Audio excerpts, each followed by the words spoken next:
Assalamualaikum warahmatullahi wabarakatuh. Halo, apa kabar? Berjumpa lagi bersama Ibu Asih Kurniasari.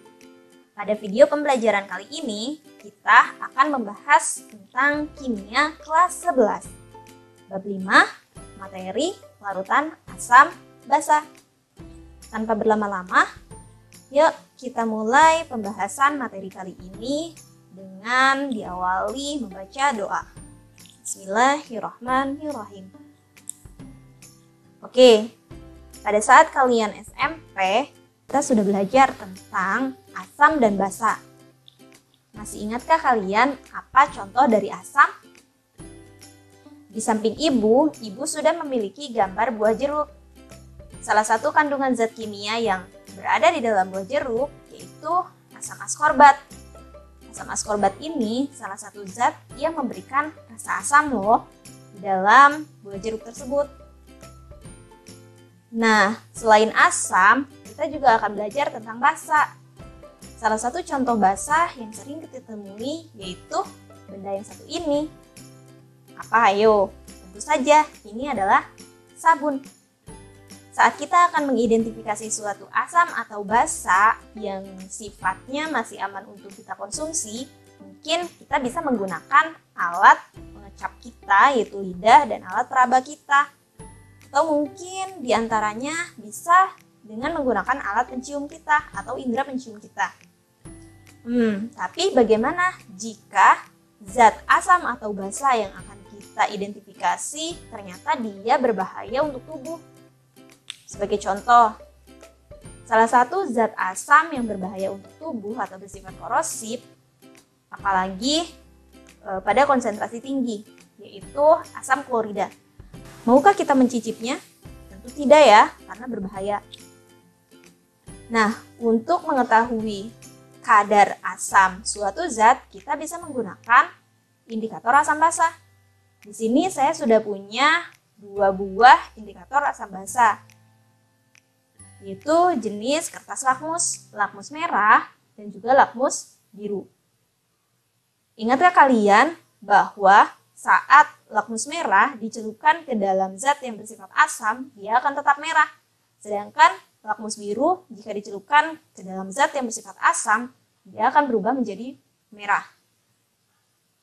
Nah, jika lakmus merah dicelupkan ke dalam zat yang bersifat basa, dia akan berubah warna menjadi biru, sedangkan lakmus biru akan tetap biru. Sedangkan zat yang bersifat netral, dia tidak akan mengalami perubahan warna. Maksudnya kertas lakmusnya ya. Oke, selanjutnya, bagaimana jika misalnya kita tidak memiliki indikator asam basa seperti kertas lakmus di rumah kita? Tapi kita tahu nama senyawa komponen yang terkandung dalam suatu zat kimia misalnya. Nah, jika kita mengetahui nama komponen zat kimia yang akan kita identifikasi dia asam atau basa, atau rumus kimianya ya, maka kita bisa identifikasi suatu zat bersifat asam atau basa dengan menggunakan teori asam basa. Oleh karena itu, pada pertemuan kali ini kita akan membahas tentang perkembangan teori asam basa. Ada 3 buah teori asam basa yang diketahui selama ini. Yang pertama, ada teori Arrhenius. Yang kedua, ada teori Bronsted-Lowry. Dan yang ketiga, ada teori Lewis.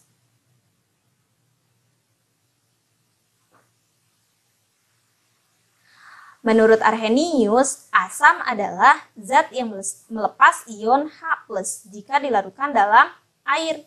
Jadi syaratnya untuk teori Arrhenius sendiri, agar kita bisa mengidentifikasi asam atau basa, zat yang akan kita identifikasi, yang pertama syaratnya harus memiliki atom hidrogen dalam rumus kimianya. Yang kedua, harus dilarutkan ke dalam air. Jadi, jika menggunakan pelarut yang lain, kita tidak bisa mengidentifikasi zat tersebut bersifat asam atau basa. Nah, jika basa, dia akan melepaskan ion OH- jika dilarutkan dalam air atau H2O. Selanjutnya, teori yang kedua Menurut Bronsted dan Lowry, asam adalah senyawa yang mendonorkan proton. Mendonor atau kata lainnya yaitu memberi ya. Dalam hal ini, proton adalah H+ pada senyawa lain yang bereaksi. Nah, sedangkan basa adalah senyawa yang menerima proton. Kata menerima itu sama dengan akseptor ya. Nah, berarti kelebihan dari teori asam basa Bronsted-Lowry ini, kita gak harus melarutkan zatnya di dalam air. Jadi kita bisa melarutkan zat yang akan kita identifikasi menggunakan pelarut yang lain selain air. Bisa misalnya menggunakan alkohol seperti etanol, atau enggak bisa menggunakan ether mungkin, atau pelarut yang lain yang biasa digunakan untuk melarutkan zat kimia. Tapi masih punya kekurangan loh. Apa itu kekurangannya? Nah, kekurangannya kita bisa mengidentifikasi suatu zat bersifat asam atau basa jika zat tersebut memiliki atom hidrogen dalam senyawanya. Karena harus ada transfer atom hidrogen atau proton. Karena harus ada transfer ion hidrogen atau proton. Nah, kelemahan teori asam Bronsted-Lowry ini dilengkapi oleh Lewis. Bukan dilengkapi, tapi diperbaiki oleh penemu teori asam basa selanjutnya, yaitu teori Lewis. Menurut Lewis, senyawa yang menerima pasangan elektron bebas itu adalah asam. PEB ini pasangan elektron bebas ya. Pasangan elektron B-nya bebas. Nah, sedangkan basa adalah senyawa yang mendonorkan PEB. Kalau dia mendonorkan, artinya senyawa tersebut dalam rumus kimianya dia harus memiliki PEB. Nah, kalau yang asam karena dia menerima PEB, artinya dia tidak memiliki PEB. Bagaimana? Sampai sini paham belum? Untuk memantapkan, yuk kita bahas contoh soalnya. Berdasarkan teori asam basa Arrhenius, tentukan apakah senyawa berikut bersifat asam atau basa jika dilarutkan dalam air. Nah, di sini contohnya ada H2SO4 atau sering kita kenal dengan asam sulfat atau nama dagangnya air aki. Yang kedua, kita punya CH3COH atau asam asetat atau nama dagangnya kita kenal dengan cuka. Dan yang ketiga ada NaOH atau natrium hidroksida atau nama dagangnya dikenal dengan soda api. Nah, karena yang ditanyakan adalah sifat asam atau basa pada senyawa tersebut, maka kita harus menentukan kuncinya. Karena di sini diketahui adalah teori Arrhenius, maka ingat lagi di teori Arrhenius asam itu adalah zat yang melepas H+. Sedangkan basa zat yang melepas OH-. Selanjutnya, kita juga harus tahu reaksi ionisasi dari asam dan basa. Sebentar, Ibu koreksi dulu. Ini dimisalkan ada suatu asam dengan rumus kimia HXA. Maka dia akan terionisasi menjadi XH+, dan ini seharusnya X ini dia pindah ke atas ya posisinya. Jadi AX-. Dan yang basa, dari suatu basa MOHX, dia akan terionisasi membentuk M+. Oke, mohon maaf, ini seharusnya X ini dia pindah ke atas M ya, jadi MX plus XOH-, di mana X ini adalah valensi asam, atau biasa juga disimbolkan untuk valensi asam sendiri, ini X-nya sama dengan A. Dan valensi basa sendiri, X-nya biasa disimbolkan dengan B, seperti ini. Yuk kita bahas nomor 1, bagaimana caranya. Oke, untuk asam sulfat sendiri, H2SO4 saat dia terionisasi dalam air, artinya terlarut, maka fasanya adalah aqueous. Asam sulfat ini adalah asam kuat ya, maka tanda panahnya adalah tanda panah satu arah, tidak bolak-balik. Nah, di H2SO4 ini dia memiliki 2 buah atom H Dan SO4 ini adalah anion poliatomik ya, jadi satu kesatuan. Maka angka 2 setelah H ini disebut angka indeks. Angka indeks ini nanti dia akan menjadi koefisien. Jadi 2H plus aqueous. Nah, angka 2 yang ini nanti dia akan berpindah ke posisi atas setelah SO4. Berarti 2H plus SO4, 2 min. Aqueous. Oke, cukup mudah bukan mengionisasikannya? Nah, karena yang ditanya adalah zat tersebut bersifat asam atau basa, maka kita lihat H2SO4 ini melepas atau menghasilkan H+ atau OH-. Ternyata dia menghasilkan H+. Maka H2SO4 adalah asam. Jadi H2SO4 ini adalah asam dengan valensi asam sebanyak 2 buah. Karena angka sebelum H+ ada 2 buah. Bagaimana? Mudah kan? Selanjutnya, untuk nomor 2. Ibu punya CH3COOH. Dia terlarut dalam air. Nah, CH3COOH ini dia adalah asam lemah, sehingga tanda panahnya bolak-balik atau terionisasi sebagian. Oke, cuka. Kira-kira dia bersifat asam atau basa? Tentu asam ya, maka cuka ini walaupun ujungnya terlihat memiliki anion OH-, dia tidak melepaskan OH-, tapi melepaskan H+, karena memang sifatnya asam. Oke, sehingga saat terionisasi, CH3COOH ini akan menghasilkan kation H+, aqueous, jika dia melepaskan satu H plusnya ya, dan CH3COO-, aqueous. Oke, jadi kita simpulkan, karena dia melepaskan H+, maka cuka ini adalah CH3COOH, dia adalah asam dengan valensi asam sebanyak 1 buah. Karena angka sebelum H+, yaitu angka 1 ya, tidak ditulis, it's okay jika angka 1. Oke, selanjutnya untuk nomor 3. Kita punya NaOH. Saat dia dilarutkan dalam air, dia akan terionisasi sempurna.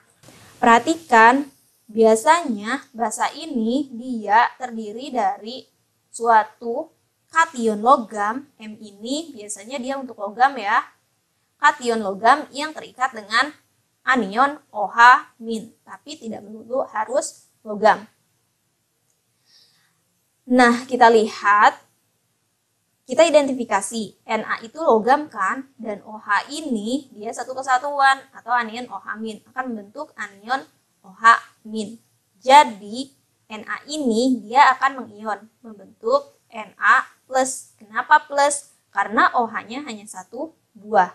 Jadi Na+ terlarut dan OH-. Nah, karena NaOH saat dilarutkan dalam air dia membentuk anion OH-, maka NaOH ini adalah basa. Jadi, dapat disimpulkan NaOH adalah basa dengan valensi basa atau B sebanyak 1 buah. Seperti ini. Mudah bukan? Oke, jika misal ibu punya senyawa yang keempat, yaitu kalsium hidroksida. Asam atau basa? Tentu dia basa ya. Cirinya apa? Di sini ada OH. Jadi kemungkinannya dia akan melepas ion OH. Jadi ini akan membentuk Ca. Angka 2 yang ini akan berpindah ke atas sini. 2 plus angka 2 yang ini juga dia akan berpindah ke posisi ini. 2 OH-. Jangan lupa fasanya aqueous. Mudah bukan? Jadi kita simpulkan bahwa CaOH 2 kali adalah basa dengan valensi basa sebanyak 2 buah. Kenapa 2? Karena ada angka 2 sebelum OH-. min. Semoga kalian paham. Selanjutnya, berdasarkan teori asam basa Bronsted-Lowry, tentukan spesi asam, basa, asam konjugasi, dan basa konjugasi dari reaksi antara senyawa pertama dan kedua. Oke, karena yang ditanya adalah Bronsted-Lowry, kita ingat lagi kuncinya. Jika asam, maka asam itu adalah spesi yang mendonorkan H+. Mendonor dalam kata lain yaitu memberi ya. Sedangkan basa adalah penerima H+, dengan kata lain adalah akseptor H+. Nah, selain itu ada istilah baru yaitu basa konjugasi dan juga asam konjugasi. Apa itu basa konjugasi? Basa konjugasi adalah asam yang telah melepaskan protonnya atau H+. Sedangkan asam konjugasi adalah basa yang menerima H+ atau protonnya. Jadi, asam ini dia akan berpasangan dengan basa konjugasinya. Sedangkan basa dia akan berpasangan atau berkaitan erat ya dengan asam konjugasinya. Apanya yang berkaitan? Biasanya kemiripan unsur-unsur yang terikat dalam senyawanya. Oke, langsung saja kita jawab. Untuk nomor 1, bagaimana tips menjawabnya? Yang pertama, kita identifikasi atau cari rumus kimia spesi yang memiliki unsur yang mirip, kecuali unsur hidrogen dan oksigen ya. Itu diakhirkan saja, unsur yang mirip. Yang kedua, kita hitung jumlah H-nya. Hitung jumlah H antara unsur yang mirip di reaktan dengan di produk. Jika atom H-nya dia berkurang dari reaktan ke produk, dia berkurang, artinya spesi yang berada di reaktan itu dia adalah asam. Tapi jika dari reaktan ke produk jumlah H-nya dia bertambah, maka zat tersebut akan bersifat basa. Ingat ya, maksudnya zat yang berada di bagian reaktan. Oke, langsung saja kita eksekusi. Contoh, di sini ibu punya HCl yang bereaksi sama H2O. Akan menghasilkan H3O+ dan anion Cl-. Kita identifikasi, kesampingkan atom hidrogen dan oksigen dulu ya. Oke, di sini ada atom klor di bagian sebelum tanda panah atau reaktan. Nah, di produk ternyata yang ini yang memiliki atom klor, sama-sama klor kan, maka kita pasangkan seperti ini. Nah, selanjutnya yang ini berarti dia berpasangan dengan yang ini. Seperti ini. Setelah itu, yang kedua, kita hitung jumlah H-nya. Di HCl, itu jumlah H-nya hanya 1, yaitu hanya ini. Berarti ini 1. Nah, di bagian produk, Cl, ini H-nya sama dengan 0. Artinya, H-nya berkurang. Jadi, HCl ini, dia adalah asam. Kenapa berkurang? Karena dari 1 menjadi 0. Artinya, 1 H-nya dia hilang. Nah, kemana hilangnya? Hilangnya karena si HCl ini sudah mendonorkan H+-nya ke H2O. Artinya si H2O dia adalah penerima H+. Jadi, jika dia penerima H+, dia adalah basa. Nah, pasangan dari asam adalah basa konjugasi. Sedangkan pasangan dari basa adalah asam konjugasi.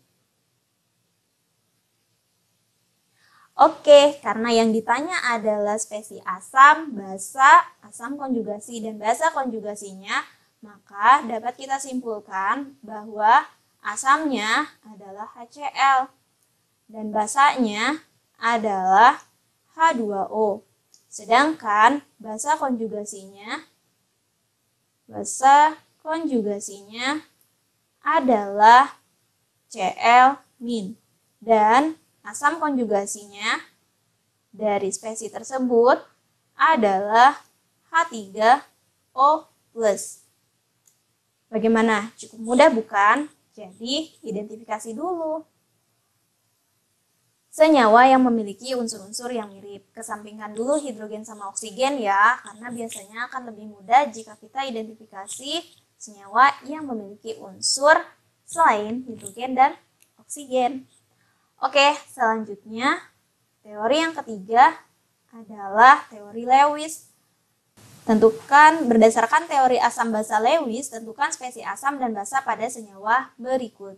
Ingat lagi, untuk teori asam basa Lewis, kita perlu tahu siapa yang menerima PEB dan siapa yang mendonor PEB. Jadi, kuncinya kita gambarkan dulu struktur Lewis dari senyawa yang ditanyakan. Nah, bagaimana cara menentukan struktur Lewis? Diingat lagi ya, materi kelas 10 semester 2. Sebagai contoh, NH3. Di sini Ibu punya NH3. Untuk mempermudah, kita identifikasi dulu atom pusatnya. Biasanya, atom pusat itu adalah atom yang lebih elektropositif. Dalam hal ini, yang lebih elektropositif, dia biasanya posisinya di SPU berada di sebelah kiri, kecuali atom hidrogen. Karena atom hidrogen dia tidak pernah menjadi atom pusat. Jika saya salah, tolong dikoreksi. Nah, berarti kemungkinannya atom pusatnya yaitu nitrogen. Tips yang kedua, kalian cari atom yang jumlahnya lebih sedikit dalam rumus kimia. Nitrogen di sini dia jumlahnya 1, hidrogen jumlahnya 3. Mana yang lebih sedikit? Tentu nitrogen kan? Jadi, nitrogen ini dia sebagai atom pusat. Nah, setelah itu kita tuliskan rumus Lewisnya. Nitrogen itu dia berada di golongan 5. Di sini ya, nitrogen dia di golongan 5A. Sehingga dia memiliki 5 elektron valensi. 1, 2, 3. Kita tuliskan 3 elektron tak berpasangan seperti ini. Karena ada 3 atom hidrogen yang akan berikatan. Nah, karena 5 berarti 2 lagi di sini ya. Selanjutnya 3 hidrogen masuk seperti ini. Nah, kita hitung apakah dia sudah oktet atau duplet. Hidrogen di sini dia 2 ya, jumlah elektronnya. Di sini 2, ini juga sama 2. Sedangkan nitrogen sudah menjadi 8. 1, 2, 3, 4, 5, 6, 7, 8 elektronnya. Sehingga memenuhi aturan oktet. Artinya, dia sudah stabil. Jadi, struktur Lewisnya kemungkinan NH3 adalah seperti ini. Selanjutnya, BF3. BF3, identifikasi atom pusat. Biasanya, atom pusat itu yang posisinya lebih kiri di sistem periodik unsur atau yang lebih elektropositif. Boron itu posisinya di sini. Sedangkan fluor dia posisinya di sini. Berarti boron itu dia lebih elektropositif dan jumlahnya lebih sedikit dalam senyawa yang akan kita tulis struktur Lewisnya. Boron itu di sini ada 1, F-nya 3. Berarti atom pusatnya adalah boron. Nah, selanjutnya kita tuliskan boron itu dia ada di golongan 3A. Sehingga elektron valensinya sebanyak 3 buah. Karena boron dia akan kedatangan 3F berikatan, dan F itu adalah golongan 7, untuk menjadi 8, berarti si fluor ini hanya butuh 1 elektron, seperti ini. 1, 2, 3, 4, 5, 6, 7. 8 ya, jadi ini sudah oktet. Nah, begitu pula fluor yang ini, dan juga fluor yang ini. Nah, setelah tahu seperti ini, akan lebih mudah kita tuliskan rumus strukturnya ya. Jadi, N, dia berikatan dengan H, seperti ini. Dan memiliki 2 elektron tak berpasangan. Lalu, BF3, dia seperti ini strukturnya. Nah, selanjutnya kita identifikasi. Tadi, untuk nitrogen sendiri, ternyata dia masih punya PEB. Yang mana? Yang ini. Ini adalah PEB atau pasangan elektron bebas. Dia tidak berikatan dengan atom lain. Nah, sedangkan boron dia tidak punya PEB, di sini kosong. Sehingga kita simpulkan bahwa NH3 ini adalah basa. Karena basa sendiri adalah pendonor PEB. Jadi logikanya jika kita ingin mendonorkan sesuatu, kita harus punya sesuatu itu dulu, itu terlebih dahulu, seperti itu ya. Jadi NH3 adalah basa dan BF3 adalah asam karena dia tidak punya PEB. Nah, karena yang punya PEB itu hanya NH3 sehingga saat mereka berikatan seperti ini, nah ikatan yang terbentuk adalah ikatan kovalen koordinasi. Jadi saat N ini berikatan dengan B seperti ini, elektronnya hanya dari si nitrogen ini ya, maka ikatan yang terbentuk adalah kovalen koordinasi. Kenapa? Karena pertama, elektron yang digunakan untuk berikatan hanya dari satu atom ya. Yang kedua, atom yang saling berikatannya sama-sama non-logam. Ingat, antara non-logam dengan non-logam akan berikatan membentuk ikatan kovalen. Oke, yang kedua yang ditanyakan adalah berdasarkan struktur Lewisnya, tentukan sifat asam atau basa senyawa berikut. Ibu hanya menjawab satu saja ya. Oke, untuk yang A, kita punya CO2. Pertama, ingat identifikasi dulu atom pusatnya. Antara karbon sama oksigen, mana yang lebih elektropositif? Karbon dia posisinya di sini, sedangkan oksigen posisinya di sini. Lebih kiri karbon kan? Maka si karbon tersebut lebih elektropositif. Yang kedua, karbon dia jumlahnya lebih sedikit daripada oksigen. Jadi, atom pusatnya adalah karbon. Atom pusat. Kita tuliskan karbon. Karbon dia berada pada golongan 4A. Sehingga elektron valensinya sebanyak 4 buah. Ibu menuliskan seperti ini. Kenapa? Karena oksigen dia berada di golongan 6A. Sehingga elektron valensinya berjumlah 6 buah. Untuk menjadi 8 buah, dia butuh 2 elektron. Sehingga 2 elektron tersebut diambil dari karbon yang ini. Oke, jadi oksigen dia punya 6. 1, 2, 3, 4, 5, 6. Jika kita totalkan saat mereka saling berikatan, jadi total elektron yang dimiliki oksigen ini adalah 8 elektron. Begitu pula untuk oksigen satu lagi, 1, 2, 3, 4, 5, 6. Saat mereka berikatan, jumlah elektronnya 8. Begitu pula karbon. Dia punya 8 elektron. 1, 2, 3, 4, 5, 6, 7, 8. Nah, setelah tahu seperti ini, mereka sudah oktet, kita identifikasi atom pusatnya. Apakah punya PEB? Tentu si karbon ini dia tidak punya PEB ya, karena tidak ada elektron bebas di luar elektron yang saling berikatan. Karena tidak ada PEB, di atom pusat tidak ada PEB, jadi CO2 adalah basa. Oke, sampai di sini pembahasan yang Ibu berikan. Mohon maaf jika ada kesalahan konsep yang Ibu jelaskan dan juga kesalahan kata ataupun redaksi. Untuk referensi penjelasan yang Ibu berikan, Ibu ambil dari buku ini ya. Jadi silakan bisa dibaca-baca lagi di rumah jika masih ada konten yang kurang sesuai. Oke, jika ada yang ingin ditanyakan silakan kita diskusikan, boleh di kolom komentar atau bisa juga di grup kimia. Oke, jangan malu untuk bertanya, tetap semangat saat belajar. Kita mengawali dengan doa. Pembahasan materi pada video kali ini kita akhiri juga dengan doa. Mari sama-sama ucapkan alhamdulillahirabbil alamin. Terima kasih untuk perhatiannya. Saya tunggu komentarnya jika ada yang ingin didiskusikan atau mungkin jika ada saran untuk perbaikan video selanjutnya.